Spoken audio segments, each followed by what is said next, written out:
नमस्कार, मैं action today 24/7 से अभिषेक नोटियाल।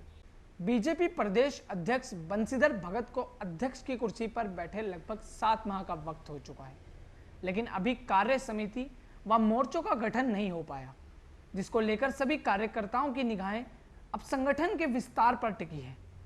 पिछले दिनों प्रदेश अध्यक्ष भगत की अध्यक्षता में हुई कोर कमेटी की बैठक के बाद अब संगठन का विस्तार होना तय माने जा रहा है। इस संबंध में प्रदेश उपाध्यक्ष खजान दास का कहना है, जनता पार्टी की लगातार बैठकें होती रहती है, एक सामान्य प्रक्रिया है, किंतु अभी कार्य समिति की घोषणा होनी है और तमाम प्रकोष्ठ और मोर्चों की घोषणा होनी है। एक सप्ताह के अंदर अंदर ये सारी घोषणाएं हो जाएगी, जिस प्रकार से माननीय प्रदेश अध्यक्ष जी ने कहा है, ताकि जल्दी से जल्दी गठन हो और फिर अपने अपने काम पे सब लग जाए, ये अध्यक्ष जी ने कहा। उत्तराखंड में खिलाड़ियों को प्रोत्साहन देने के लिए खेल विभाग की ओर से पढ़ाई से लेकर नौकरी तक खिलाड़ियों को आरक्षण दिए जाने की सिफारिश की है, जिसका क्रिकेट एसोसिएशन ऑफ उत्तराखंड के पूर्व अध्यक्ष हीरा सिंह बिष्ट ने स्वागत किया है। उनका कहना है कि निश्चित रूप से अच्छी पहल है, खिलाड़ियों को मौका मिलना चाहिए। हर राज्य में, हरियाणा में सबसे ज़्यादा प्रेफरेंस खिलाड़ियों को देते हैं। जो स्टेट या नेशनल खेला होगा उसको तत्काल कैश का बड़ा भारी इनाम भी देते हैं लाखों में, और नौकरी पक्की हो जाती है उसकी क्वालिफिकेशन अकॉर्डिंगली। उसी तरह से उत्तराखंड में भी होना चाहिए, प्रोत्साहन दिया जाना चाहिए। हम भी इस पक्ष में और सरकार से अपील करेंगे। महत्वपूर्ण बिंदु पर चर्चा की गई, इसको तत्काल जो है क्रियान्वित किया जाना आवश्यक है राज्य के। 2022 के चुनाव के लिए ताल ठोक चुकी आम आदमी पार्टी अब खुलकर सामने आने लगी है। बीजेपी और आम आदमी पार्टी आमने सामने नजर आ रही है। आम आदमी पार्टी के प्रवक्ता रविंद्र आनंद ने बीजेपी विधायक कुंवर प्रणव चैंपियन के बयान पर पलटवार करते हुए कहा है कि जिस तरीके से चैंपियन आम आदमी पार्टी पर आरोप लगा रहे हैं कि हमने उनको 30 करोड़ और उप मुख्यमंत्री बनने की पेशकश की है, जो बेबुनियादी है। इस पर उन्होंने सवाल खड़े करते हुए कहा, अपराधी भी है और आरोपी भी है, क्योंकि देखिए ये तय करना है बीजेपी को। बीजेपी ने उन्हें कैसे वापस ले लिया, इसका मतलब बीजेपी पहाड़ विरोधी है। आपने जो प्रश्न किया बहुत बढ़िया प्रश्न है।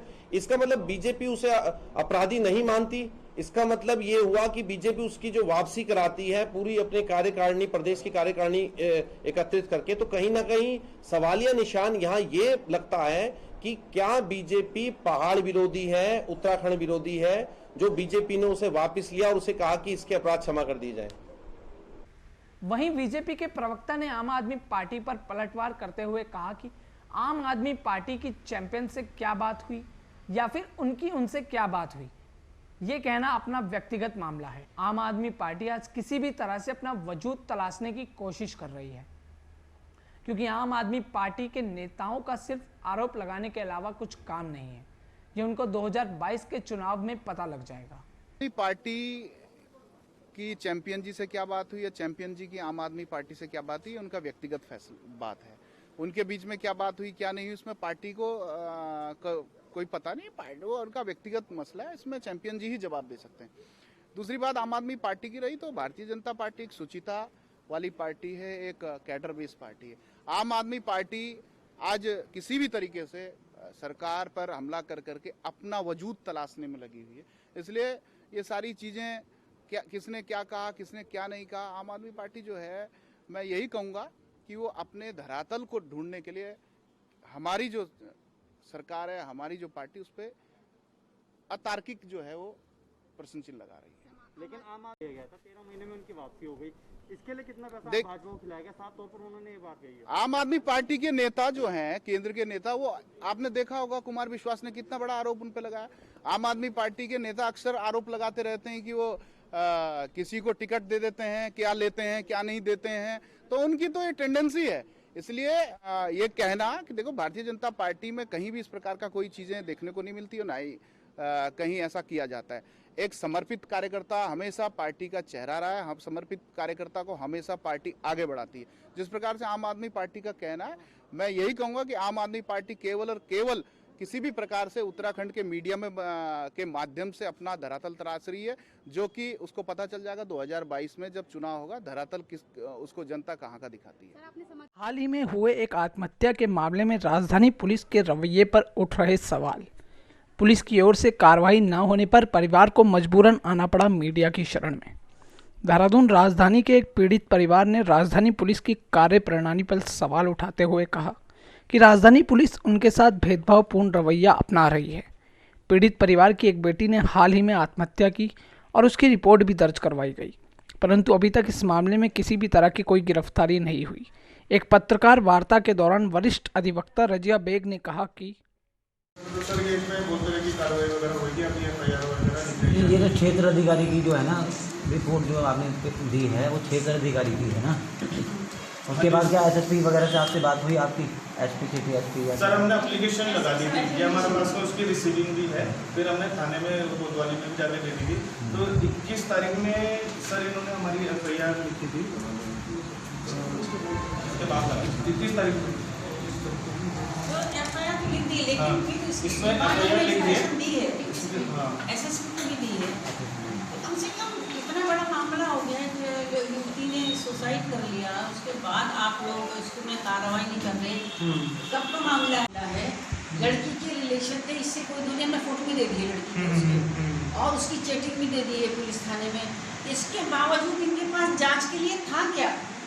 बहुत क्लियर मामला है। जो एफआईआर है, एफआईआर इसलिए स्ट्रॉन्ग है कि आप उसको तो तुरंत उठा के लाना चाहिए था।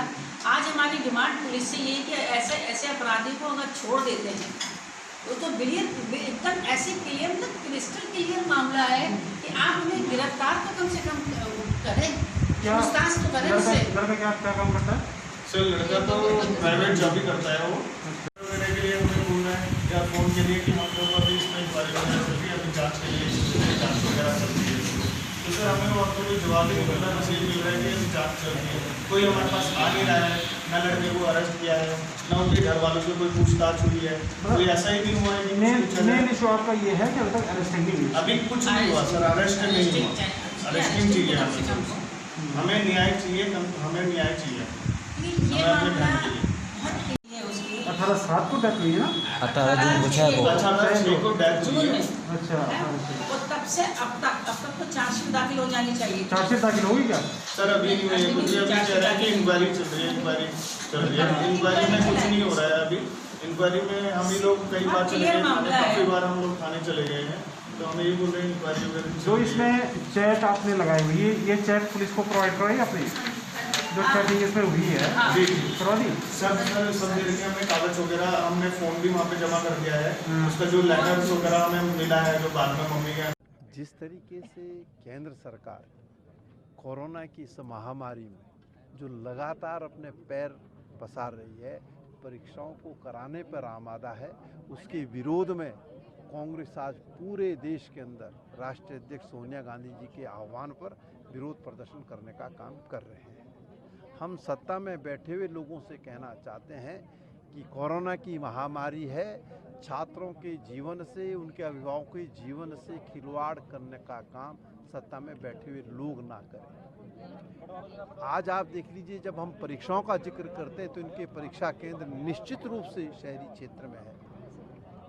शहरों में क्या व्यवस्था है आपके सामने है, ना कोई होटल है, ना कोई धर्मशाला है। कहाँ पर जो है छात्र रहेंगे, कहाँ पर अभिभावक रहेंगे, सरकार को इससे कोई सरोकार नहीं है। सरकार खुद तो पिंजरे में कैद है।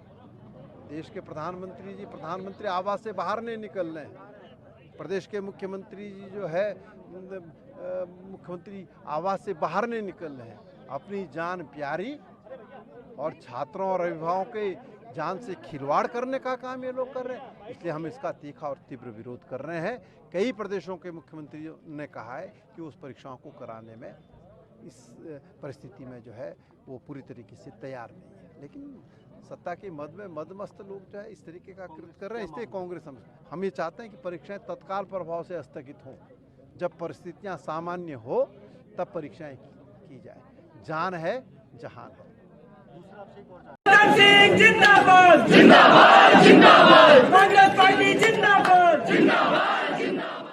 और देश और दुनिया की बड़ी खबरों के लिए देखते रहिए एक्शन टुडे 24/7 और हमारे चैनल को लाइक और सब्सक्राइब करना ना भूलें।